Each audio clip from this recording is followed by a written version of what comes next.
Hi, welcome back to my class. I'm Dr. Indrani Katti, and this is class 2 of Unit 1, Company Law and Secretarial Practice. So let us learn what you are going to learn in this class. Okay, so this is all about after end of this class, you will be in a position to understand what is the role played by a company secretary, being there in the legal position and actual position.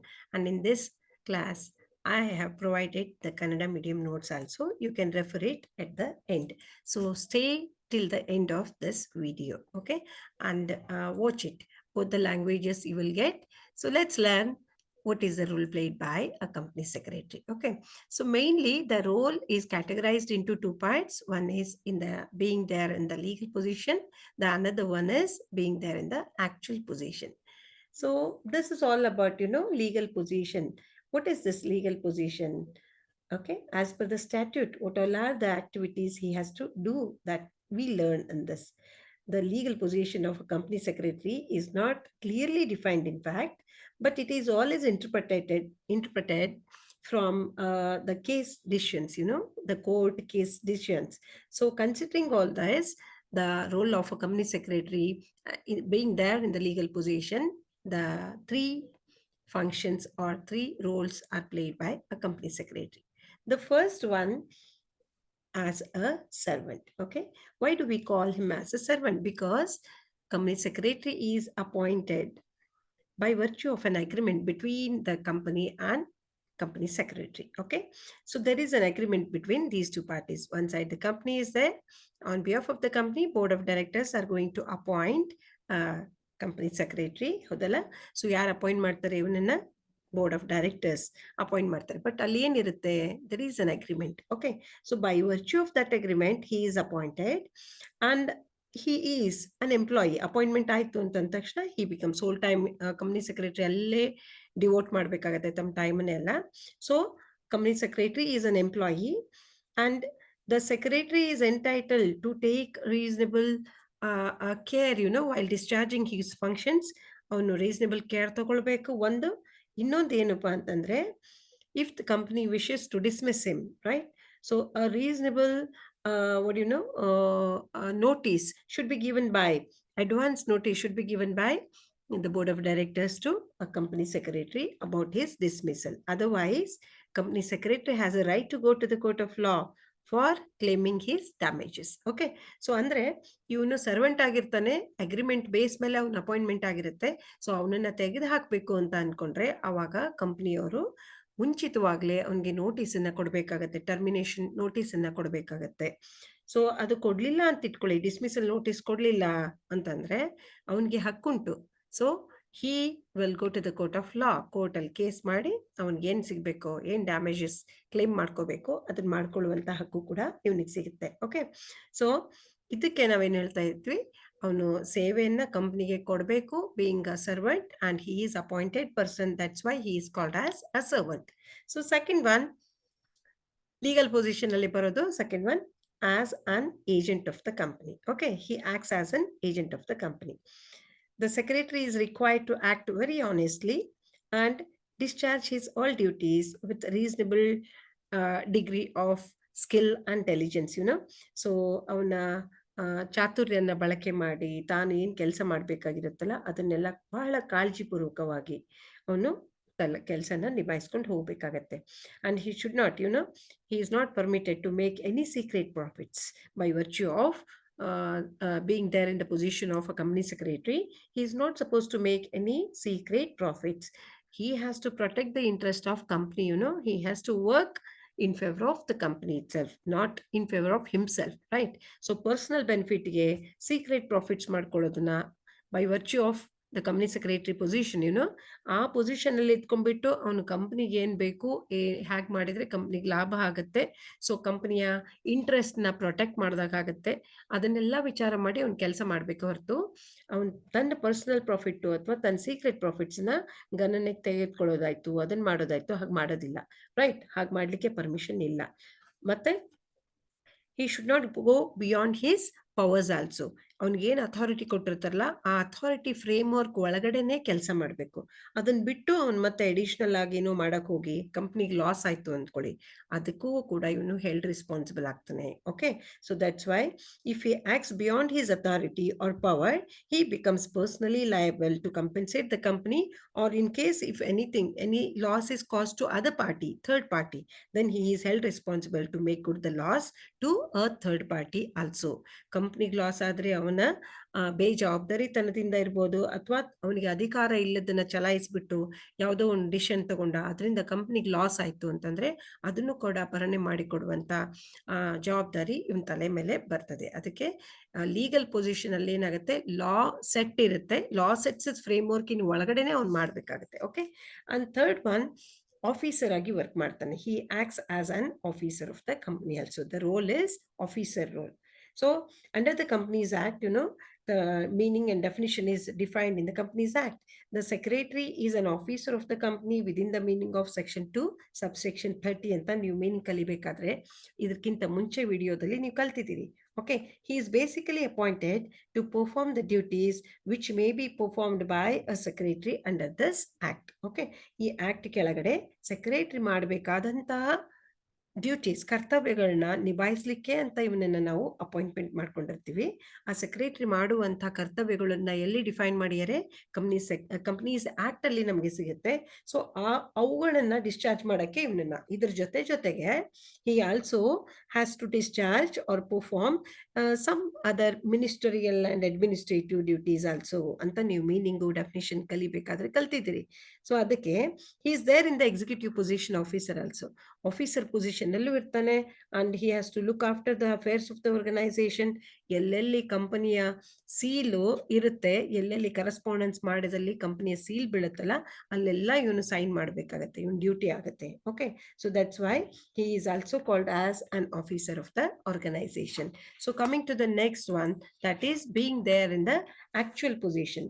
So actual position ಅಲ್ಲಿ ನೋಡಿ, actual position of a company secretary is that of chief executive officer of the company, under whose control and supervision all ministerial and other administrative duties are also carried out by this person. Okay, so he acts as an advisor. He acts as a liaison officer ಅಂತ ನೀವು ಕಲ್ತಿದ್ದೀರಲ್ಲ ಮುಂಚೆ ವಿಡಿಯೋದಲ್ಲಿ. So ಅವನು adviser ಹೌದು. ಯಾರಿಗೆ adviser? He advises the board of directors in taking appropriate decisions from time to time, right? So ಯಾವಾಗ ಬೇಕು ಎಂತೆಂಥ ಡಿಸಿಷನ್ ತಗೊಳ್ಬೇಕು, ಆ ಡಿಸಿಷನ್ ನ ತಗೊಳ್ಳಿಕ್ಕೆ ಇವನು ಏಡ್ ಮಾಡ್ತಾನೆ ಅಥವಾ ಸಪೋರ್ಟ್ ಮಾಡ್ತಾನೆ, ಅಡ್ವೈಸಸ್ ಕೊಡ್ತಿರ್ತಾನೆ. ಯಾಕಂದ್ರೆ he is an expert, legally expert person, right? So ಅವನಿಗೆಲ್ಲ ಲಾ ಸೆಟ್ಗಳ ಬಗ್ಗೆ, ಪ್ರಾವಿಷನ್ಸ್ಗಳ ಬಗ್ಗೆ ಇವನ್ಗೆ ಮಾಹಿತಿ ಇರುತ್ತೆ. ಹಾಗಾಗಿ ಬೋರ್ಡ್ ಆಫ್ ಡೈರೆಕ್ಟರ್ಸ್ಗೆ ಯಾವ ಏರಿಯಾದಲ್ಲಿ ಐಡಿಯಾ ಇರಲ್ವೋ ಅಥವಾ ಕಾಯ್ದೆಗೆ ಸಂಬಂಧಪಟ್ಟಂತ ಇನ್ಫಾರ್ಮೇಶನ್ನ ಇವನು ಫರ್ನಿಶ್ ಮಾಡಿದಾಗ ಅವ್ರಿಗೆ ಫೈನಲ್ ಡಿಸಿಷನ್ ನ ತಗೊಳ್ಳಿಕ್ಕೆ ಹೆಲ್ಪ್ ಆಗುತ್ತೆ. ಸೊ ಈ ಆಕ್ಚುಯಲ್ ಪೊಸಿಷನ್ ಅಲ್ಲಿ ಇಟ್ಕೊಂಡ್ಬಿಟ್ಟು ಯಾವ್ಯಾವ ಪೊಸಿಷನ್ ವರ್ಕ್ ಮಾಡ್ತಾನಂತಂದ್ರೆ, he acts as an executive officer. Okay, so a company secretary is an executive head of the organization, and he is empowered to supervise and control the secretarial and other departmental activities also, right? So ಬರೀ ಇದರದಷ್ಟೇ ಅಲ್ಲ, secretarial duties ಮಾಡೋದ್ರ ಜೊತೆಗೆ administration ಕೂಡ ಮಾಡ್ತಾನೆ. ಅದಕ್ಕೆ ನಾವು ಅವನಿಗೆ executive officer ಅಂತ ಹೇಳ್ತೀವಿ. And he has a power to appoint and dismiss, ಯಾರನ್ನ? The staff working under him, ತನ್ನ ಕೆಳಗಡೆ ವರ್ಕ್ ಮಾಡುವಂತ ಜನರನ್ನ ಅಪಾಯಿಂಟ್ಮೆಂಟ್ ಮಾಡುವಂತ ಅಧಿಕಾರನೂ ಇವನ್ಗಿದೆ, ಅವ್ರನ್ನ ಡಿಸ್ಮಿಸ್ ಮಾಡುವಂಥದ್ದು ಅಧಿಕಾರ ಅಥವಾ ಹಕ್ಕು ಇವನ್ಗೆ, ಪವರು ಇವನ್ಗೆ ಇರುತ್ತೆ. ಸೊ ಡಿಪೆಂಡಿಂಗ್ ಆನ್ ಹೇಗೆ ಡಿಸ್ಮಿಸ್ ಮಾಡ್ತಾನೆ, ಯಾಕೆ ಡಿಸ್ಮಿಸ್ ಮಾಡ್ತಾನೆ ಅಂದ್ರೆ depending upon the board's decision, right? So board of directors ಅಲ್ಲಿ ಮೀಟಿಂಗ್ ಅಲ್ಲಿ ಫೈನಲ್ ಆಗಿರುತ್ತೆ. ಸೊ ಅವರ ಗೈಡೆನ್ಸ್ ಪ್ರಕಾರ ಇವನು ಆಕ್ಟ್ ಮಾಡಬೇಕಾಗತ್ತೆ. Okay, so being the principal officer of the company, he has a right to sign every document. ಆಗ್ಲೇ ಹೇಳ್ದೆ ಅಲ್ಲ, ಸೊ ಯಾವುದೇ ಕರೆಸ್ಪಾಂಡೆನ್ಸು ಆ ಕರೆಸ್ಪಾಂಡೆನ್ಸ್ ಮಾಡುವಾಗ ಆ ಲೆಟರ್ ಮೇಲೆ ಕಂಪನಿಯ seal, okay, so common seal of the organisation ಬಿತ್ತಪ್ಪ, ಅಲ್ಲಿ ಸೀಲ್ ಬಿತ್ತು ಅಂತಂದ್ರೆ ಅದ್ರ ಕೆಳಗೆ ಸೈನ್ ಮಾಡಬೇಕಾಗಿರೋದು ಈ ಕಂಪನಿ ಸೆಕ್ರೆಟರಿನೇ. Okay, so next legal position ಅಲ್ಲಿ ಇದ್ಕೊಂಡ್ಬಿಟ್ಟು ಇನ್ನೊಂದು ರೋಲ್ ಪ್ಲೇ ಮಾಡ್ತಾನೆ. ಏನು? What is that? He acts as an advisor. Okay, a company secretary gives all valuable very right appropriate information, or he advises to the management of the organization, and he assists in managing, right? So in framing the policies ಆಯ್ತು, proper programmes ಮಾಡೋದಾಯ್ತು, so ಪಕ್ಕಾ guidelines ಹಾಕೋದಾಯ್ತು, ಇಂಥವೆಲ್ಲ ಮ್ಯಾನೇಜ್ಮೆಂಟ್ನವರು decision ತಗೊಂಡು frame ಮಾಡ್ತಾ ಇರ್ತಾರೆ. ಅವ್ರಿಗೆಲ್ಲ advice ಮಾಡುವಂತ ಜವಾಬ್ದಾರಿ ಯಾರ ತಲೆ ಮೇಲೆ ಇರುತ್ತೆ? ಕಂಪ್ನಿ ಸೆಕ್ರೆಟರಿ ತಲೆ ಮೇಲೆ ಇರುತ್ತೆ. Okay, so he also advises the management on the matters connected with administration side also, right? Administrative duties ಮಾಡಬೇಕಾಗತ್ತೆ, ಅದಕ್ಕೆ ಸಂಬಂಧಪಟ್ಟಂತ ಡಿಸಿಷನ್ಸ್ ತಗೊಳ್ಬೇಕಾದ್ರೂ ಇವನ್ ಅಡ್ವೈಸಸ್ ಕೊಡ್ಲೇಬೇಕಾಗತ್ತೆ. And it is there for rightly say that ಡೈರೆಕ್ಟರ್ಸ್ಗೆ ಏನಂತ ಹೇಳ್ತೀವಿ? ಬ್ರೈನ್ ಅಂತ ಹೇಳ್ತೀವಿ. ಡೈರೆಕ್ಟರ್ಸ್ ಏನ್ ಡಿಸಿಷನ್ ತಗೊಳ್ತಾರಲ್ಲ ಅದನ್ನೆಲ್ಲ ಇವನ್ ಥ್ರೂ ಇಂಪ್ಲಿಮೆಂಟ್ ಆಗ್ತಾ ಇರುತ್ತೆ, ಕಂಪ್ನಿ ಸೆಕ್ರೆಟರಿ ಥ್ರೂ ಅದು ಮೂವ್ ಆಗ್ತಾ ಇರ್ತದೆ. ಓಕೆ, ಸೊ ನೆಕ್ಸ್ಟ್ ಇನ್ನು ಒಂದು ರೋಲ್ ಪ್ಲೇ ಮಾಡ್ತಾನೆ under the actual position. One more role is played by a company secretary as a liaison officer. Okay, so as a liaison officer ಏನಪ್ಪಾ? Liaison officer ಅಂದ್ರೆ linking person, communicator ಅಂತ ನಾವು ಹೇಳ್ತೀವಲ್ಲ, ಇಬ್ಬರ ಮಧ್ಯ ಒಬ್ಬ ಏಜೆಂಟ್ ಅಂತ ಹೇಳಿದ್ವಿ. ಬಟ್ ಇಲ್ಲಿ ಲೈಸನ್ ಆಫೀಸರ್ ಅಂದ್ರೆ ಏನೇ ಕಮ್ಯುನಿಕೇಟ್ ಮಾಡ್ಬೇಕಾದ್ರೂ ಇವನ್ ಥ್ರೂನೇ. ಸೊ ಲಿಂಕೇಜ್ ಮಾಡುವಂತ ಪರ್ಸನ್ ಇವನು, ಲಿಂಕ್ ಬಿಲ್ಡ್ ಮಾಡುವಂತ ಪರ್ಸನ್ ಆಗ್ತಾನೆ, ಅದಕ್ಕೆ ಅವನಿಗೆ ಕಮ್ಯುನಿಕೇಟರ್ ಕೂಡ ಅಂತ ಹೇಳ್ತೀವಿ. Okay, the company secretary acts as a liaison officer between one side who is there, company is there, the other side the whole world at large, right? So ಯಾರ್ಯಾರ ಜೊತೆಗೆ company ಸಂಬಂಧ ಬರ್ತದೋ ಹೊರಗಡೆ, ಹೊರ ಜಗತ್ತಿನ ಜೊತೆಗೆ, ಅವರೆಲ್ಲ ಒಂದ್ ಸೈಡ್ ಇದ್ರೆ ಇನ್ನೊಂದ್ ಸೈಡ್ ಕಂಪನಿ ಇರ್ತದೆ. ಸೊ ಯಾರ್ಯಾರು ಬರ್ತಾರಪ್ಪ ಆ ಕಡೆ side, one side company, the other side who are all there. So they may be shareholders ಇರ್ಬೋದು, ಬ್ಯಾಂಕರ್ಸ್ ಇರ್ಬೋದು, ಕ್ರೆಡಿಟರ್ಸ್ ಇರ್ಬೋದು, and customers are also there, and debenture holders also there, investors also there, suppliers. So ಯಾರ್ಯಾರು company ಜೊತೆಗೆ ಸಂಬಂಧ ಬರ್ತಾರೋ ಅಥವಾ transactions deal ಮಾಡ್ತಾರೋ, ಯಾರ್ಯಾರು ಫೈನಾನ್ಸ್ ಮಾಡಿರ್ತಾರೋ, ಯಾರ್ಯಾರು ಇನ್ನೂ ಇನ್ವೆಸ್ಟ್ಮೆಂಟ್ ಮಾಡಬೇಕು ಅಂತ ಇರ್ತಾರೋ, ಸೊ ಅವರೆಲ್ಲನೂ ಪಬ್ಲಿಕ್ ಅಟ್ ಲಾರ್ಜ್ ಅಂತಾನೆ ಇಟ್ಕೊಳ್ಳಿ. ಒಂದ್ side company, the other side public at large. ಆ ಪಬ್ಲಿಕ್ ಅಲ್ಲಿ ಎಲ್ಲರೂ ಬಂದಿರ್ರಿ, ಯಾರ್ಯಾರು ಇಷ್ಟೊತ್ತಿನವರೆಗೂ ಹೇಳ್ದಲ್ಲ ಅವರೆಲ್ಲ ಪಾರ್ಟೀಸು ಕನೆಕ್ಟೆಡ್ ಇರ್ತಾರೆ. ಸೊ ಅವರ ಇಬ್ಬರ ಮಧ್ಯ ಯಾರಿರ್ತಾರೆ? He is a communicator. ಎಲ್ಲ ಕರೆಸ್ಪಾಂಡೆನ್ಸು ಇವನ್ ಥ್ರೂನೇ ಹೋಗ್ತಾ ಇರ್ತದೆ. ಬಟ್ ಅದೆಲ್ಲ ಬೋರ್ಡ್ ಆಫ್ ಡೈರೆಕ್ಟರ್ಸ್ ಮೀಟಿಂಗ್ ಅಲ್ಲಿ ಡಿಸಿಷನ್ ಆಗಿ ಅವನಿಗೆ ಆ ಪವರ್ಸ್ ಅನ್ನ, ರೈಟ್, ಆ ಹಕ್ಕನ್ನ ಕೊಟ್ಟಿರ್ತಾರೆ. Powers as well as right is given to a company secretary to correspond all these parties. Okay, so ಅದಕ್ಕೆ ನಾವು ಏನಂತ ಹೇಳ್ತೀವಿ? ಇವನಿಗೆ he is called as a liaison officer. Okay, so ಇದೆಲ್ಲ ಲೀಗಲ್ ಪೊಸಿಷನ್ ಅಲ್ಲಿ ಬಂತು ನಮಗೆ, ಮತ್ತೆ ಆಕ್ಚುಯಲ್ ಪೊಸಿಷನ್ ಅಲ್ಲೂ ಬಂತು. ಸೊ ಇದ್ರ ಜೊತೆಗೆ ಇನ್ನೊಂದಿಷ್ಟು ನಾವು ಏನ್ ನೋಡ್ಕೊಳ್ಳೋಣ, ಸ್ಟೇಟಸ್ ಆಗಿದೆ. What is the status of company secretary? You may get a question, role played by ಅಂತ ಹೇಳಿದ್ರೆ ಈ ರೀತಿ ನೀವು ಚಾರ್ಟ್ ಹಾಕ್ಬಿಟ್ಟು ತೋರಿಸ್ಕೊಡಿ. ಚಾರ್ಟ್ ಹಾಕ್ರಿ, role of a company secretary, one side the legal position and being there in the actual position. So being there in the legal position ಅಲ್ಲಿ ಮತ್ತೆ 3 ಪಾಯಿಂಟ್ಸ್ ಬರುತ್ತೆ. He is working with the company as a servant, he acts as an agent, he acts as an officer of the organization. So actual position alli he works as a executive officer, and he works as an advisor, and as well as also a liaison officer ಅಂತ ಹೇಳ್ತೀವಿ. ಇದಾದ್ಮೇಲೆ status ಬಗ್ಗೆ ಹೇಳಿ ಅಂತ ಹೇಳಿದಾಗ, again legal position, same point chart ಅಲ್ಲಿ ಇರೋದನ್ನೇ same point ನೀವು ಇಲ್ಲಿ ಕೆಳಗಡೆ ಬರೆದು ನೀವು ಎಕ್ಸ್ಪ್ಲೇನ್ ಮಾಡ್ಕೊಳ್ಬಹುದು. ಅದರ್ವೈಸ್ ಈ ರೀತಿ ಬರೀ ಲೀಗಲ್ ಪೊಸಿಷನ್ ಅಲ್ಲಿ ಸ್ಟೇಟಸ್ ಒಂದು ಏನಿರುತ್ತೆ, ಮತ್ತೆ ಆಕ್ಚುಯಲ್ ಪೊಸಿಷನ್ ಅಲ್ಲಿ ಏನ್ ಸ್ಟೇಟಸ್ ಇರುತ್ತೆ ಅಂತ. So some additional information that I'm going to provide you. Thus, okay, so under section 2 subsection 30 and 5, secretary is included in the definition of officer and officer in default, right? ಅವನಿಗೆ ಈ definition ಅಡಿಯಲ್ಲಿ ಅವನನ್ನ ನಾವು ಸೆಕ್ರೆಟರಿನ officer position ಅಲ್ಲಿ ಇಡ್ತಾರೆ.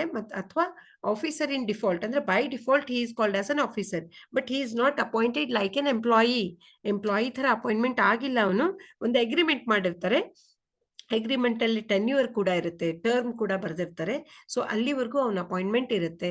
ಆ term ಮುಗಿದ್ಮೇಲೆ ಅದನ್ನ ರಿನ್ಯೂ ಮಾಡ್ಕೊಂಡು ಕಂಟಿನ್ಯೂಷನ್ ಮಾಡ್ಕೊಳ್ಬಹುದು, ಅಥವಾ ಅವನನ್ನ ಟರ್ಮಿನೇಟ್ ಮಾಡ್ಬೋದು, ಅಥವಾ ಡಿಸ್ಮಿಸ್ ಮಾಡ್ಬೋದು. ಅವ್ನು ಬೇಡಾಗಿದ್ರೆ, ಅವ್ನು ಮಾಡಬಾರದು ಫಾಲ್ಟ್ ಏನಾರ ಮಾಡಿದ್ರೆ, so at that time he can be dismissed also. Okay, so ಇಲ್ಲಿ ಆಫೀಸರ್ ಇನ್ ಡಿಫಾಲ್ಟ್ ಅಂತಾನು ಹೇಳ್ತೀವಿ. ಯಾರ ಜೊತೆಗೆ ಇರ್ತಾರೆ, ಇವ್ರ ಜೊತೆಗೆ ಯಾರ್ಯಾರು ಇರ್ತಾರೆ ಅಂದ್ರೆ managers are there, managing directors are there, directors of the company are there, right? ಅದಕ್ಕೆ ನಾವು ಹಿಂಗೆ KMP ಅಂತ ಹೇಳ್ತೀವಿ ನೋಡಿ, ಕೀ ಮ್ಯಾನೇಜರಿಯಲ್ ಪರ್ಸನ್ ಅಂತ ಕೂಡ ಹೇಳ್ತೀವಿ. ಓಕೆ, ಟಾಪ್ ಲೆವೆಲ್ ಮ್ಯಾನೇಜ್ಮೆಂಟ್ ಅಲ್ಲಿ ಇರುವಂತಹ ಜನರ ಜೊತೆಗೆ ಇವನು ಒಬ್ನಿರ್ತಾನೆ. Similarly, as per the rules framed under the companies act, the secretary is referred to as a responsible officer for signing. Okay, signature ಮಾಡೋದು ಬಂತಲ್ಲ, ಎಲ್ಲೆಲ್ಲಿ ಕಾಮನ್ ಸೀಲ್ ಹಾಕಿರ್ತಾರೋ, ಕಂಪನಿಯ ಕಾಮನ್ ಸೀಲ್ ಎಲ್ಲೆಲ್ಲಿ ಬೀಳುತ್ತೋ ಅಲ್ಲೆಲ್ಲ ಕಡೆ ಇವನ್ ಸಿಗ್ನೇಚರ್ ಆಗ್ಲೇಬೇಕಾಗತ್ತೆ. Okay, officer for signing and filing various forms and returns and for maintaining statutory books. So ಇವನ್ ಜವಾಬ್ದಾರಿ ಏನಾಗತ್ರಿ, ಕಂಪನಿಯ ಸ್ಟ್ಯಾಟ್ಯುಟರಿ ಬುಕ್ಸ್ ನ ಸೇಫ್ ಆಗಿ ಇಟ್ಕೊಳ್ಳೋದು, ಸೇಫ್ ಕಸ್ಟಡಿಯಲ್ಲಿ ಇಟ್ಕೊಳ್ಳೋದು, ಅವನ್ನೆಲ್ಲ ಮೇಂಟೈನ್ ಮಾಡೋದು, ಸರಿಯಾಗಿ ಇಟ್ಕೊಳ್ಳೋದು, ಪ್ಲಸ್ ಲೀಗಲ್ ಕಂಪ್ಲೈನ್ಸ್ ಮಾಡೋದು. ಸೊ ಲಾ ಪ್ರಕಾರ ಎಲ್ಲೆಲ್ಲಿ ಯಾವ್ಯಾವ್ದನ್ನ ಮೇಂಟೈನ್ ಮಾಡಬೇಕು, ಯಾವ್ಯಾವ ಕರೆಸ್ಪಾಂಡೆನ್ಸ್ ಮಾಡಬೇಕು, ಯಾವ್ಯಾವ ಫಾರ್ಮ್ಸ್ ನ ಕೊಡಬೇಕು, ಯಾವ್ಯಾವ ರಿಟರ್ನ್ಸ್ ನ ಫೈಲ್ ಮಾಡಬೇಕು, ಸೊ ಅಂಥದನ್ನೆಲ್ಲ ಫ್ರಮ್ ಟೈಮ್ ಟು ಟೈಮ್ ಏನೇನು ಯಾವ್ಯಾವ ಅಧಿಕಾರಿಗಳಿಗೆ ಸಪ್ಲೈ ಮಾಡಬೇಕಾಗತ್ತೆ ಕಂಪ್ನಿಯ ಡಾಕ್ಯುಮೆಂಟ್ಸ್ ನ, ಅದನ್ನೆಲ್ಲ ಇವನ್ ಮಾಡಬೇಕಾಗತ್ತೆ. And he is liable for penalties if he defaults, right? So ಇವನನ್ನ ಪರ್ಸನಲಿ ಹೆಲ್ಡ್ ರೆಸ್ಪಾನ್ಸಿಬಲ್ ಮಾಡ್ತಾರೆ. ಸಪೋಸ್ ಲಾ ಪ್ರಕಾರ ಆಕ್ಟ್ ಅಲ್ಲಿ ಏನ್ ಹೇಳಿದ್ಯೋ ಅದ್ರ ಪ್ರಕಾರ ಅವ್ನು ಮಾಡ್ಲಿಲ್ಲ ಅಂತಂದ್ರೆ ಅವನ್ಗೆ ಪೆನಲ್ಟಿ ಕೂಡ ಹಾಕ್ಬೇಕಾಗತ್ತೆ. he is liable to penalties if he defaults in discharging his statutory obligations as a principal officer. So ನೀವು ಇನ್ ಮುಂದೆ ಬರುವಂತ ಕ್ಲಾಸ್ ಅಲ್ಲಿ what are all called as statutory duties ಅನ್ನೋದನ್ನು ಕಲಿತೀರಿ. Okay, so duties of a company secretary ಅನ್ನೋದನ್ನ ಮುಂದಿನ class ಅಲ್ಲಿ ನಾನು ಕವರ್ ಮಾಡ್ತೀನಲ್ಲ, ಸೊ ಆಗ ನಿಮ್ಗೆ ಅವನ ಡ್ಯೂಟೀಸ್ ಏನು, ಸ್ಟ್ಯಾಟ್ಯುಟರಿ ಡ್ಯೂಟೀಸ್ ಏನು, ಅದರ್ ಡ್ಯೂಟೀಸ್ ಏನು, ಡ್ಯೂಟೀಸ್ ಟುವರ್ಡ್ಸ್ ಡೈರೆಕ್ಟರ್ಸ್ ಏನು ಅಂತ ಎಲ್ಲ ಗೊತ್ತಾಗುತ್ತೆ. Okay, so further he is recognized as a principal authority for administrative requirements under the company income tax act ಇರ್ಬೋದು, ಕಂಪ್ನೀಸ್ ಆಕ್ಟ್ ಇರ್ಬೋದು, ಸ್ಟಾಂಪ್ ಆಕ್ಟ್ ಇರ್ಬೋದು, ಸೇಲ್ಸ್ ಟ್ಯಾಕ್ಸ್ ಆಕ್ಟ್ ಇರ್ಬೋದು, ಅಥವಾ ಫ್ಯಾಕ್ಟ್ರೀಸ್ ಆಕ್ಟ್ ಇರ್ಬೋದು, 108 ಆಕ್ಟ್ಗಳ ಬಗ್ಗೆ ಎಲ್ಲದರ ಬಗ್ಗೆನೂ ಇವನ್ಗೆ ಇನ್ಫಾರ್ಮೇಶನ್ ಇರುತ್ತೆ. ಸೊ ಇವನ ಲೀಗಲ್ ಎಕ್ಸ್ಪರ್ಟ್ ಅಂತಾನೆ ಕರಿತೀವಿ. ಅದಕ್ಕೆ ಈ ಎಲ್ಲಾ ಕಂಪನಿಗಳದ್ದು ಸಂಬಂಧಪಟ್ಟಂತ ಲಾ ಸೆಟ್ಗಳು ಏನ್ ಬರುತ್ತಲ್ಲ, ಯಾವ್ಯಾವ ಪ್ರೊವಿಷನ್ಸ್ ಅಪ್ಲೈ ಆಗುತ್ತಲ್ಲ, ಅದಕ್ಕೆಲ್ಲಾನು ಇವನು ಸೈನಿಂಗ್ ಅಥಾರಿಟಿನೂ ಆಗಿರ್ತಾನೆ, ಪ್ಲಸ್ ಪ್ರಿನ್ಸಿಪಲ್ ಅಥಾರಿಟಿನೂ, ಮೇನ್ ಅಥಾರಿಟಿ ಕೂಡ ಆಗಿರ್ತಾನೆ. Okay, so this is all about being there in the legal position. And also in the rules framed under the Monopolies and Restrictive Trade Practices Act, the secretary's position is bracketed with that of managers, directors and principal officer in relation to an undertaking owned by a body corporate. So company form of organization ಇರುತ್ತಲ್ಲ, so ಅಲ್ಲಿ ಇವನ್ ಜೊತೆಗೇನೆ ಇನ್ನು ಉಳಿದವ್ರು ಯಾರು ಇರ್ತಾರೆ ಅವ್ರ ಜೊತೆಗೆ ಇವನನ್ನು ಕೂಡ ಕೂರಿಸಿರ್ತಾರೆ. ಯಾರ್ಯಾರು, ಮ್ಯಾನೇಜರ್ಸ್ ಇರ್ಬೋದು, ಮ್ಯಾನೇಜಿಂಗ್ ಡೈರೆಕ್ಟರು, ಪ್ರಿನ್ಸಿಪಲ್ ಆಫೀಸರು, ಅದಕ್ಕೆ ಇವನು ಕೂಡ ಆಫೀಸರ್ ಅಂತ ಹೇಳ್ತೀವಿ ನಾವು. Okay, so next further the secretary is recognised as a principal authority. ಈಗ ಜಸ್ಟ್ ನೀವು ಕಲ್ತ್ರಲ್ಲ ಅದೇ ಸೇಮ್ ಇನ್ಫಾರ್ಮೇಶನ್ ಇಲ್ಲೂ ಕೂಡ ಬರುತ್ತೆ. Next, being there in the actual position. The actual position of the company secretary may be stated to be simply that of an employee. Okay, actual position alli employee ಹೇಗೋ ಹಾಗೆ ಅಂತ ಹೇಳ್ತೀವಿ, but he is not an employee. He is appointed by the board by virtue of an agreement. ಎಲ್ಲರಿಗೂ ಗೊತ್ತಿದು. Okay, so employee ಅಂತಂದಾಗ ನಾವು servant ಅಂತ ಹೇಳ್ತೀವಿ ನೋಡಿ, ಗವರ್ಮೆಂಟ್ ಜಾಬ್ ಅಲ್ಲಿ ಇರೋರ್ಗೆಲ್ಲ ಗವರ್ಮೆಂಟ್ ಸರ್ವೆಂಟ್ಸ್ ಅಂತ ಹೇಳ್ತೀವಲ್ಲ, ಹಾಗೆ ಇವನು ಕೂಡ ಕೆಲಸ ಮಾಡ್ಬೇಕಾಗತ್ತೆ. And he is an agent, ಅಂದ್ರೆ ಮೌತ್ ಪೀಸ್ ಆಫ್ ಡೈರೆಕ್ಟರ್ಸ್ ಏನ್ ಬಾಯಿ ಒಳಗ್ ಬರುತ್ತೋ ಅವ್ರು ಏನ್ ಹೇಳ್ತಾರೋ ಅದ್ರ ಪ್ರಕಾರ ಇವ್ನು ನಡ್ಕೊಳ್ಬೇಕಾಗತ್ತೆ. ಅದಕ್ಕೆ ಏನಂತಾರೆ, ಅದಕ್ಕೆ ಮೌತ್ ಪೀಸ್ ಅಂತ ಹೇಳ್ತಾರೆ. Okay, mouthpiece of directors on the instructions, on the directions given by the board of directors, he has to act accordingly if everything is in the framework of legal itself, right? So legally ಎಲ್ಲ correct ಇದ್ರೆ, ಲಾ ಪ್ರಕಾರ, ಕಾಯ್ದೆ ಪ್ರಕಾರ ಇದ್ರೆ ಅವನು directors ಹೇಳಿದ್ದನ್ನೆಲ್ಲ ಕೇಳ್ತಾನೆ. Okay, if this wave is accepted literally, a secretary should carry out the instructions given by the board of directors irrespective of the advisable of the same, right? So ಅವನು advisory services ಅಂತೂ ಕೊಡ್ತಾನೆ, ಆದ್ರೆ ಏನು board of directors instruction ಕೊಡ್ತಾರಲ್ಲ ಅವ್ರ ಪ್ರಕಾರ ನಡಿಬೇಕಾಗತ್ತೆ. he is to implement the policies, execute the decisions. ಏನೇನ್ decisions ತಗೊಳ್ತಾರೆ ಡೈರೆಕ್ಟರ್ಸ್ ಅದನ್ನ ಇಂಪ್ಲಿಮೆಂಟ್ ಮಾಡಬೇಕು, ಎಕ್ಸಿಕ್ಯೂಟ್ ಮಾಡಬೇಕು, ಕಾರ್ಯರೂಪಕ್ಕೆ ತರಬೇಕು ಅಂತಂದ್ರೆ ಇವನೇ ಬೇಕಾಗತ್ತೆ. Okay, so having no authority, ಇವನ್ಗೆ ಅಥಾರಿಟಿ ಇಲ್ರಿ, ಏನು ತನ್ ತಿಳ್ದಂಗ್ ಮಾಡುವಂಗ, ತನ್ನ ಡಿಸ್ಕ್ರಿಷನ್, ತನ್ಗೆ ಹೆಂಗ್ ಬೇಕು ತನ್ನ ಇಚ್ಛೆಯ ಪ್ರಕಾರ ಮಾಡೋದಲ್ಲ. ಯಾರ ಇಚ್ಛೆ ಪ್ರಕಾರ ಮಾಡಬೇಕು, ಬೋರ್ಡ್ ಆಫ್ ಡೈರೆಕ್ಟರ್ಸ್ ಏನ್ ಹೇಳಿರ್ತಾರೋ ಆ ರೀತಿ ಮಾಡಬೇಕು, ಆದ್ರೆ ಅದು ಲೀಗಲಿ ಕರೆಕ್ಟ್ ಆಗಿರಬೇಕು. Okay, so in other words, the secretary is an agent or employee would seem to have no discretion of his own as regards the conduct of the company affairs. So company affairs ಬಗ್ಗೆ ತನ್ನ ಇಚ್ಛೆಯ ಪ್ರಕಾರ ನಡಿಬೇಕು ಅಂತ ಇರೋದಿಲ್ಲ, ಅವ್ನಿಗೆ ಯಾವ powers ಇಲ್ಲ ಅವನ ಇಚ್ಛೆ ಪ್ರಕಾರ ಮಾಡ್ಬೇಕಂತ. ಆದ್ರೆ ಎಲ್ಲ ಕರೆಕ್ಟ್ ಇದೆಯಲ್ಲಂತ ನೋಡಿ ಅಡ್ವೈಸಸ್ ಕೊಟ್ಟು ಅದನ್ನ ಕಾರ್ಯರೂಪಕ್ಕೆ ಬೋರ್ಡ್ ಆಫ್ ಡೈರೆಕ್ಟರ್ಸ್ ಇನ್ಸ್ಟ್ರಕ್ಷನ್ ಮೇರೆಗೆ ಅದನ್ನು ಕಾರ್ಯರೂಪಕ್ಕೆ ತರುವಂತ ಡ್ಯೂಟಿ ಇವನ್ ಮೇಲೆ ಇರುತ್ತೆ. So however in most companies the actual position and role of a company secretary is something more than that of an employee and agent, right? So agent ಮತ್ತೆ employee ಇದಾರಲ್ಲ ಅದಕ್ಕಿಂತ ಹೆಚ್ಚಿಗೆನೆ ಅವನು ಕೆಲಸ ಮಾಡಬೇಕಾಗತ್ತೆ. ಆಕ್ಚುಯಲ್ ಪೊಸಿಷನ್ ಅಲ್ಲಿ ಸಾಕಷ್ಟು ರೋಲ್ ಅನ್ನ ಅವನು ಪ್ಲೇ ಮಾಡ್ತಾನೆ. ಸೊ ಇಲ್ಲಿಗೆ ನಾವೇನ್ ಕಲ್ಕೊಂಡ್ವಿರಿ ಒಂದು ರೋಲ್ ಏನಿದೆ, role of a company secretary. So chart ರೀತಿನೂ ನಿಮ್ಗೆ ಎಕ್ಸ್ಪ್ಲೈನ್ ಮಾಡಿ ಹೇಳಿದ್ದೀನಿ. ಅದೇ ಸೇಮ್ ಚಾರ್ಟ್ನ ನೀವು ಕನ್ನಡ ಮೀಡಿಯಂಗೂ ಹಾಕೋಬಹುದು, ಏನೂ ಪ್ರಾಬ್ಲಮ್ ಇಲ್ಲ. ಆಮೇಲೆ ಕನ್ನಡದಲ್ಲಿ ನಿಮಗೆ ಇಲ್ಲಿ ನೋಟ್ ಸಿಗ್ತಾ ಇದೆ. ಕಂಪನಿ ಕಾರ್ಯದರ್ಶಿಯ ಸ್ಥಿತಿ ಯಾವ ರೀತಿ ಇರುತ್ತೆ, ಸ್ಟೇಟಸ್ ಆಫ್ ಕಂಪನಿ ಸೆಕ್ರೆಟರಿ ಅಂದಾಗ ಈ ಆಕ್ಟ್ ಪ್ರಕಾರ ಅವನು ಏನೇನು ಮಾಡ್ತಾನೆ, ಏನೇನು ಯಾವ್ಯಾವ ಆಕ್ಟ್ಗಳ ಪ್ರಕಾರ ಅವನು ವರ್ಕ್ ಮಾಡಬೇಕಾಗತ್ತೆ. ಸೊ ಬೋರ್ಡ್ ಆಫ್ ಡೈರೆಕ್ಟರ್ಸ್ಗೆ ಅಡ್ವೈಸರೀಸ್ ಕೊಡಬೇಕಾಗತ್ತೆ, ಆಫೀಸರ್ ಆಗಿ ವರ್ಕ್ ಮಾಡ್ತಾನೆ, ಏಜೆಂಟ್ ಆಗಿ ವರ್ಕ್ ಮಾಡ್ತಾನೆ. ಅವನಿಗೆ ಎಂಪ್ಲಾಯಿ ಹೌದು, ಬಟ್ ಎಂಪ್ಲಾಯಿ ಎಕ್ಸಾಕ್ಟ್ಲಿ ಎಂಪ್ಲಾಯಿ ಅಲ್ಲ, ಅಪಾಯಿಂಟೆಡ್ ಹೌದು. ಓಕೆ, ಸೊ ಅದನ್ನೆಲ್ಲ ಇಲ್ಲಿ ನಿಮಗೆ ಕನ್ನಡ ಮೀಡಿಯಮಲ್ಲೂ ನೋಟ್ಸ್ ಹಾಕಿದ್ದೀನಿ. ಇದನ್ನ ಕಾಪಿ ಮಾಡ್ಕೊಂಡು ನೋಡ್ಕೊಂಡು ಸರಿಯಾಗಿ ಅರ್ಥ ಮಾಡ್ಕೊಳ್ಳಿ. ಏನಾರ ತಿಳಿಲಿಲ್ಲ ಅಂದ್ರೆ ಹೇಳಿ. ನೆಕ್ಸ್ಟ್ ವಿಡಿಯೋದಲ್ಲಿ I will come with next class. In that I am going to cover what are the rights and duties of a company secretary, and that will be very shortly made by me. Okay, so thank you very much. ನಿಮ್ಮ ಫ್ರೆಂಡ್ಸ್ಗೆಲ್ಲ subscribe ಮಾಡೋಕೆ ಹೇಳಿ. Like ಆಗಿದ್ರೆ like button ಒತ್ತಿ. Okay, bell icon ಕೂಡ ಒತ್ತಿ, ಅಂದರೆ notifications ಎಲ್ಲ ಬರುತ್ತೆ. Thank you very much. Here I will conclude and I'll come very shortly with another video also. Okay, thank you.